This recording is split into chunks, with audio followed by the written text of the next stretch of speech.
All right, everybody, welcome back to the Friends for Life podcast. Thanks for tuning back in. Today, it's Tony and I back in the studio. I know we've been putting out a lot of educational stuff lately, but we just want to touch base with you guys and let you know what's going on. So, Tony, a lot of things have been going on Friends for Life lately. What has been new with you? Non-stop movement, bro. Non-stop movement. No, it's a good thing to have, but a lot of times when you're in the thick of it, sometimes you get a little exhausted. And the only reason I don't think I go like too crazy or anything is because I see the results start to show after, putting in enough effort into people, enough effort into our tools and our programming. So it's a bittersweet kind of feeling, but it's good stuff. So since the last time we had a podcast where it was the two of us, you had opened an ADS. Yes. You're just getting that off the ground. How's that going for you It's now? going great, man. We have wonderful individuals. For one, I would like to thank my coordinator for the ADS. She is taking on, it's a newer role for her. She's good at what she does, but when you enter this field, it's a lot different from what other fields are typically offering. Something that we've covered many times. But she has not only grasped the nuances, but she's already excelling in trying the growth aspect. We are almost at our capacity at our current site, and we are expanding to a larger site very soon to do even more things. We're adding even more options of development. We have Mike Hayes back. He is our music director. He is not only assisting in the ADS with music education and like a therapy style of music, but he also goes into our homes for people who are not able to make it on site, and he's doing karaoke games. I was just watching some wonderful video of some of our individuals rapping, singing, even just humming along. It's just like to see the joy. It feels real good. Yeah, that's really good. That's music's an important tool, I know that just as much as anyone. I know, right? You also kind of have been taking on more clients. The business has been growing a little bit, which is great. That's what you want to hear. I know we had people go way back on the podcast, right around the time it started is when COVID started going down. So you had some big plans. Those kind of got curtailed because of a global pandemic, but now we're kind of back into the, I don't want to say normal swing of things, but the new swing of things. And it's kind of, you picked up where you left off. So on that aspect, we've moved to a new office. You've already expanded that new office since we've been here only a few months, and then now you're kind of growing other portions of the business. So what's the plan now that you've kind of been able to calm down and get things back into a cycle and a daily routine? Very good question. And it's really just going back to the basis of what I've always talked about with specialization and trying to get DSPs to recognize that their value can be more than just a jack of all trades, that you can actually specifically do something in this field that you feel great at, that you can feel that you're living your passion. We always say every time you go to work does not mean that it's going to be fun the entire time. There are going to be nuances of stuff that you just don't want to do. I am not a fan of doing a lot of paperwork, but my entertainment and my time with the individuals, that is a very joyful thing for me. Even education with my DSPs, other staff and administrators, that they are gaining something more than just having employment here. I think that's one of the most important things for any employer. If you want longevity and you want someone to have a commitment, you have to commit to them. So having a whole lot of different structure changes in preventing a DSP from not having a strong skill set on maybe cooking and cleaning, but they could be great advocates, great out in the public, great people who can help do like coaching, cheerleading, like all of these little things that our individuals want to do. And that's where I think I am just like, ooh, it gives me chills, man, that I'm flourishing at, and other people are flourishing because of it. Mm-hmm. And it's been really interesting to see how things have changed. I mean, I've basically been doing the podcast with you since not long after you guys became like a brick and mortar business outside of, there's anyone can file an LLC, but then actually having a business that makes income is a different thing. Yes. There's a difference between owning a business on paper and running a business. So it's been interesting to see it change. We used to be across town. You moved over here into Maumee, much nicer offices. The area doesn't feel so much like we're worried about the podcast being broken into and our equipment stolen, which is very nice. Amen to that. So it's kind of moving up the ladder. So what has that been like to look back on it over the last couple of years and just kind of like, because when you're in the moment, I know how it is too. You start like, even from where we started with the podcast, it still feels every episode like we're recording a podcast. But if you go to our first episode and you see GoPros that we cobbled together and random microphones laying around to now where we're at, it's just grown exponentially. And until you look back and see where it's come from, it just, you don't really appreciate it. So what has that been like for you to come from the small beginnings to basically more than you know what to do with at this point? Well, man, I'll get even real deep with you. As you have seen in the past couple of years, I've had a complete administrative team shift. There's probably in the beginning no one still here who were from those times, and that's not to say that those people didn't serve a good meaning or were not useful, not only to Friends for Life but the individuals we serviced. But there were things that weren't going to take us to the next level that they were doing, and that creates a comfort mindset, and a comfort mindset typically leads to being stagnant. And what I see is I can tell those differences of when I have to put more in to get us out of that stagnation versus when we were stagnant and the emotions were so negative. Like, I'm a positive person. We always talk positivity. We talk this, that, and that, but I held a lot of anger because I'm like, why can people who have been around me as I'm teaching and guiding grasp the things that I'm talking about? And I can tell the shift after I just say, you know what, I got to get back in here. I have to do this. And I got to shout out Chris at Assured Health, one of my closest friends, man. He told me, Tony, it's you. You're the reason Friends for Life is how it is. And if you want it to be great, you have to go out there and do it.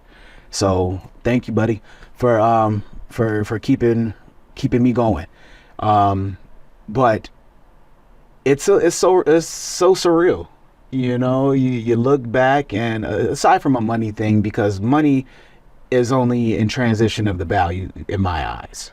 We can take on 100 clients today, but if we can't keep them for multiple years, we didn't transcend our value the appropriate way. And nor should we be getting paid the exorbitant amount of money just to be coming in and out of someone's life. We're supposed to be there to create a little bit of emotional support and a lot of bit of longevity through education, but us being there for them. So just to answer your question in a very long breath like I did, it is surreal. And I love it, and I'm proud of it.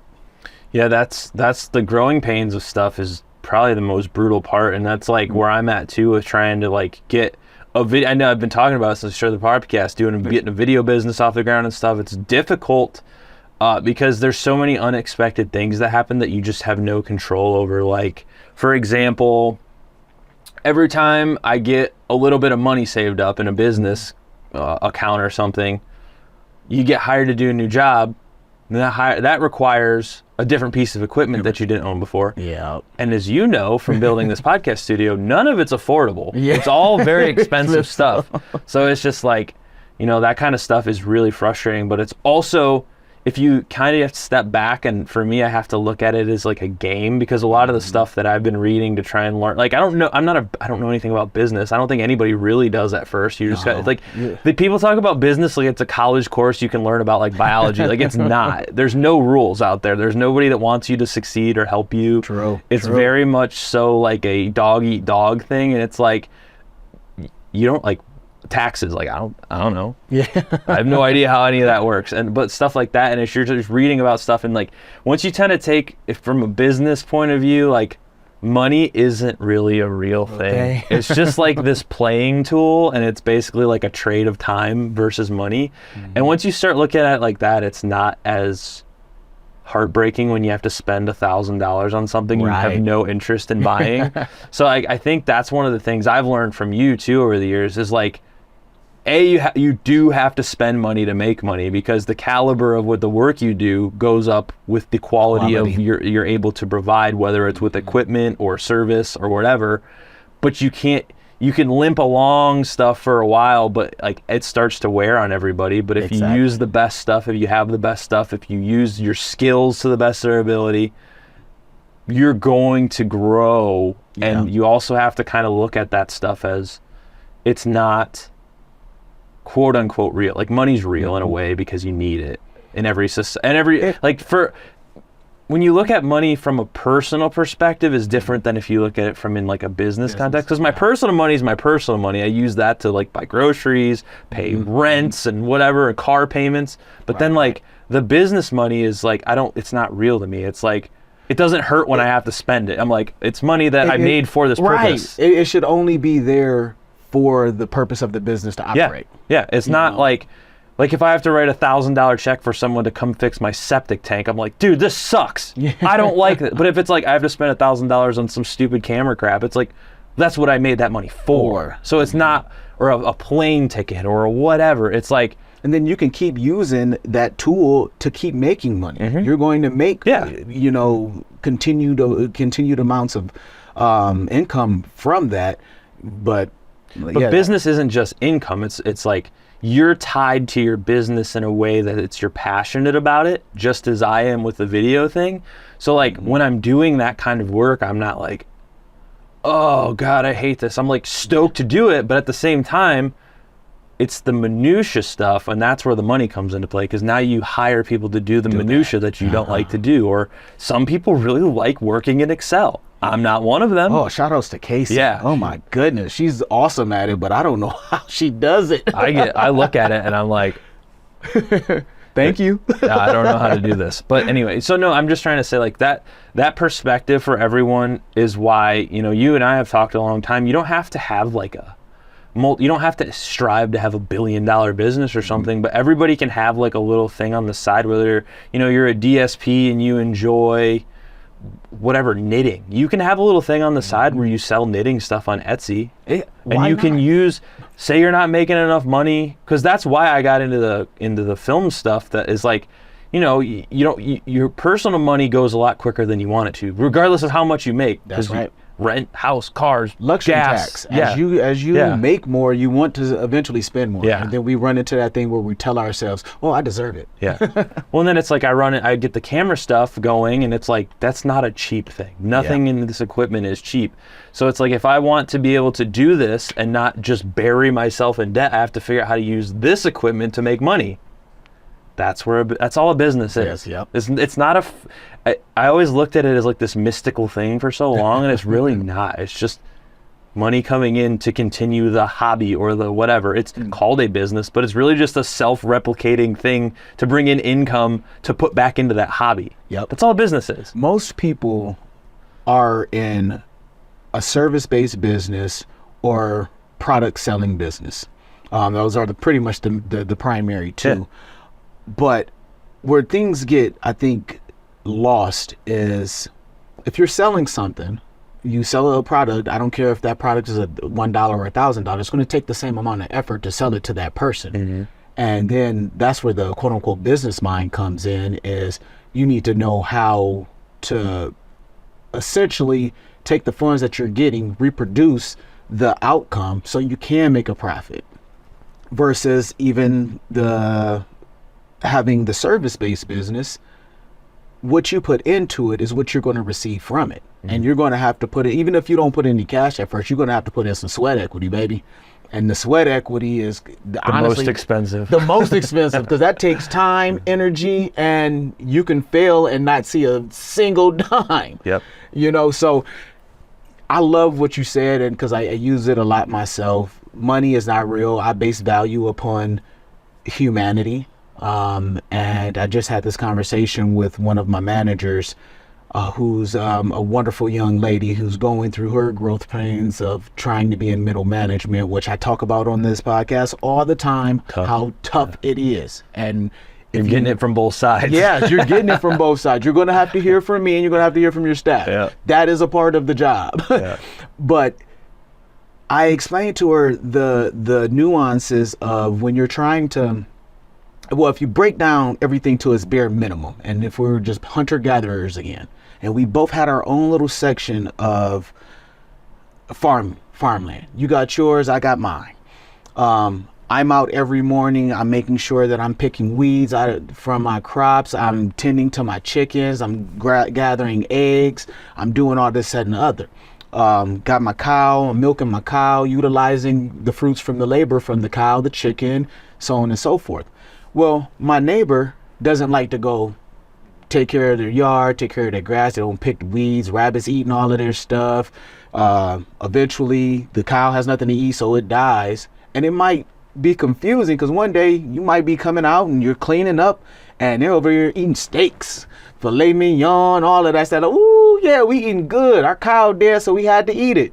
Then the chicken died because you ran out of grain and stuff for the chicken. Oh, now we're eating chicken. Woo, woo. It feels good. It sounds good. But 6 months later, now there's no crops. All your animals are gone. And you're looking over at my area like, hey, can you loan us some of those eggs? Can we have some milk? Well, you know, ours died. It was bad.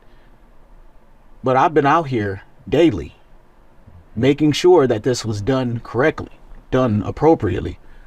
And instead of eating my potential resource, I fed into it. And that's where people get the value of money so wrong, because they won't go out and buy a camera for them to learn a new skill to make some money.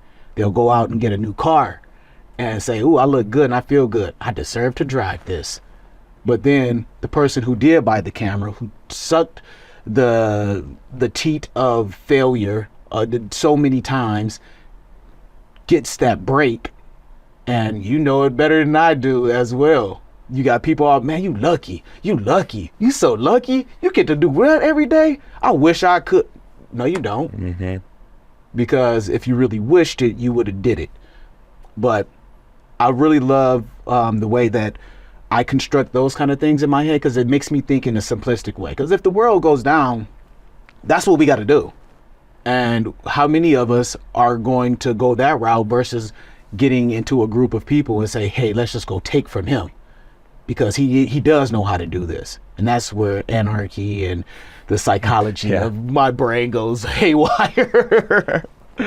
Yeah, and that's, you know, I mean, that's just part of life, though. I think one of the things, too, that, you know, at any level, whether you have any interest in running a business or not, the things that come along with that, one of the hardest things is to not take things personally. Yeah. Because, like, people are going to, when you start, like, when I'm at home, you know, and we're doing this, or I'm working on stuff on my weekends, like, whether it's writing articles for magazines or filming stuff or making projects on the side, once those things, after, you know, decade of putting in all this work nonstop for a decade, once because it's a slow process, stuff doesn't come out all at once. You might just be working, and then one day you put out a documentary or something. It's 6 years of work or 3 years, and all of a sudden it starts getting traction, and they're like, well, why do you get the track? Why do you get this attention? And it's like, well, it's really good. I've been working on it, only this one project for 6 years or something. Yep. And then people start to get upset because it's not them.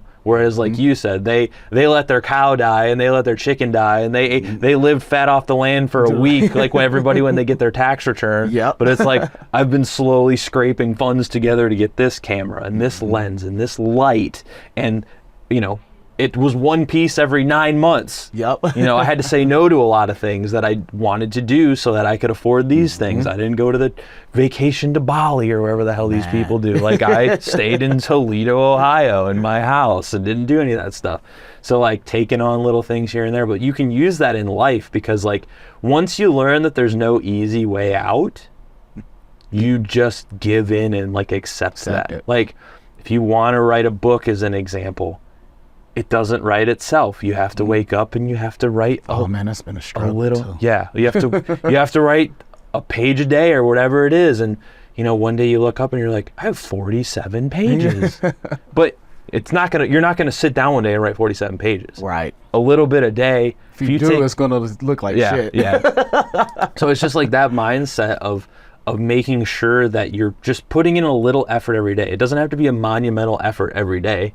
It's the same with, like we've talked about in the past, with your diet, with your savings, with your whatever. As long as you're putting in a little bit of effort every day to make it better, it accumulates and it accumulates. And then one day you're just like, oh yeah, I'm not concerned about my money right now. Yeah. Like all of a sudden it happens because you've been working at it. And it's a delaying gratification is one of the hardest things humans can do. And it's the most beneficial. You are so true. Most beneficial. I don't know if it was Jim Rohn or Earl Nightingale that says this, but I think it's kind of well known. But one of the things, well known in certain realms, but one of the things that if people shifted their mindset of them being business, like what you do in your own profession is your own business. When you are employed somewhere, it's okay for you to put the mindset that you are being employed for your skill set, and that is your own business. So get that together first. Like, learn how to be good and employed. And then if the finance portion and you need more skills, why not learn through the company that you're working with and more things that they need done? So everyone learns and grows together. Well, everything is a learning opportunity. Yeah, everything is a possibility, but a lot of folks I'll put myself in this. We let our own limitations stop us at times, and you have to break those barriers.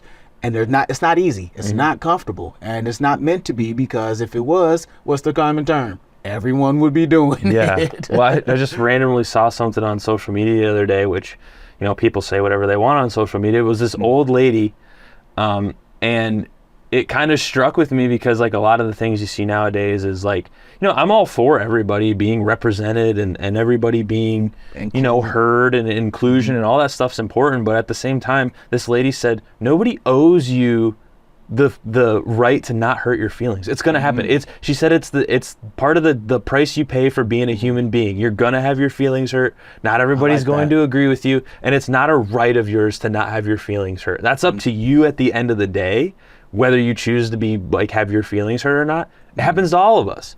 It's especially in the creative world, people are very egotistical and fickle about. So you do something and you get one little tiny viral hit and people write you off and they don't want to be friends with you anymore because you had success. Yes. And you're like, I'm doing the same thing you are. Right. Did you not see that I put out 700 videos over the last 5 years and one did well? 1 out of 700. Not great odds, man. And you're upset because it happened one time? Well, I'm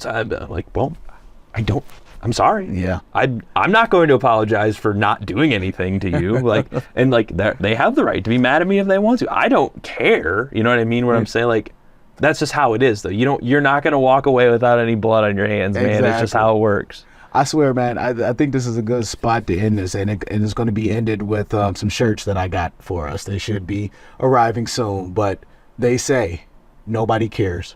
Work harder. Yeah, it's true. I mean, that's the ultimate thing. Nobody cares about the struggle. They want the results. So, people, work harder. I'm Dr. Craig Escudé, President of Intellectability. State developmental disability agencies, managed care organizations, and providers across the United States use Intellectability's health risk screening tool,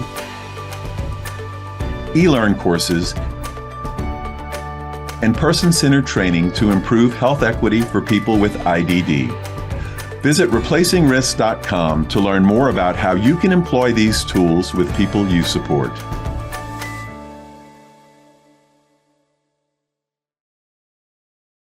Making sure that individuals are reaching the goals they have set for themselves. That's one of the many goals of Assured Health Services. If you're looking for a residential care provider or searching for ADS services, Assured Health is your go-to place. Assured Health, helping others succeed.